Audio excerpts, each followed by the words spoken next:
Itutuloy ngayon ng LTO ang kanilang random inspection sa mga bus. Kasunod pa rito ng mga aksidenteng kinasangkutan ng ilang bus. At mula sa Araneta Central Bus Station, may live report si Lava Nuver. Love! Good morning sa'yo, Igan. Tama ka dyan, tuloy-tuloy pa rin itong ginagawang inspeksyon ng LTO para nga masiguro yung ating mga bus na bumabiyahe ay hindi maaaksidente or makakaiwas sa aksidente. Ito nga ay dahil sa tuloy-tuloy pa rin kasi ang bilang ng mga aksidente kinasasangkutan ng mga bus. Kaya naman nandito ngayon ang LTO sa Araneta Bus Terminal para nga mag-inspeksyon ng mga bus dito. At ito yung kanilang tinatawag na roadworthiness inspection dito nga sa Araneta Bus Terminal. Kaya makakausap natin ngayon si Yusuf Lamping, ang director po ng Law Enforcement Unit ng LTO, para magtanong sa kanya dahil meron silang mga checklist na hawak dito. At kung may apat po dyan na hindi makapasa doon sa mga bus na inspeksyon nila, ay hindi na po nila pabibiyahin. Pero ito, sir, kumusta po yung ating mga bus na na-check na ngayon? Pwede na po bang bumiyahe itong mga ito?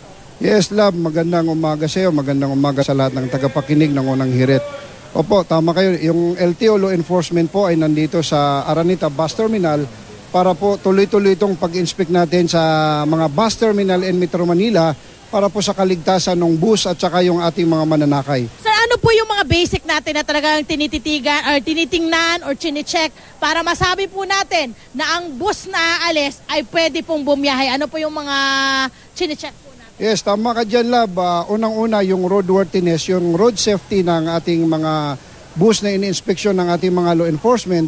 Una dyan, yung kanyang gulong, yung wiper, signal light, brake light, tail lights, at saka yung sticker na may PWD. Kailangan po meron yan sa harap at saka yung seatbelt ng driver.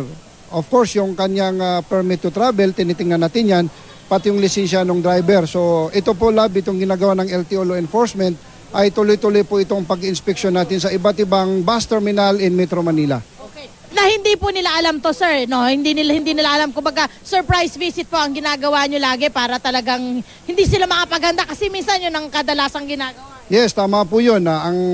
Minsan may LTO, LTFRB joint operation kami sa pag-inspeksyon sa mga bus and garahe. Hindi po namin ina-announce to para at least hindi malaman ng mga operator, yung mga bus company kung saan pupunta yung LTO law enforcement natin. Pero itong ginagawa natin na lab, inumpisa natin to noong December, January, and February po ngayon. Tuloy-tuloy po itong pag-inspeksyon natin sa different bus terminal in Metro Manila.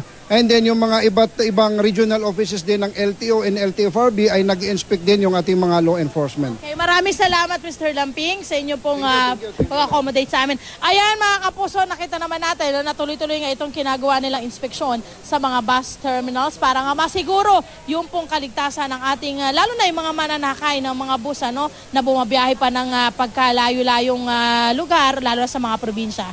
Yan po yung kanilang aim dito para sa security po ng ating mga kababayan. Yan muna ang update natin dito mula sa Araneta Bus Terminal sa Cubao. Balik sa iyo, Igan. Maraming salamat, Lava Nuver.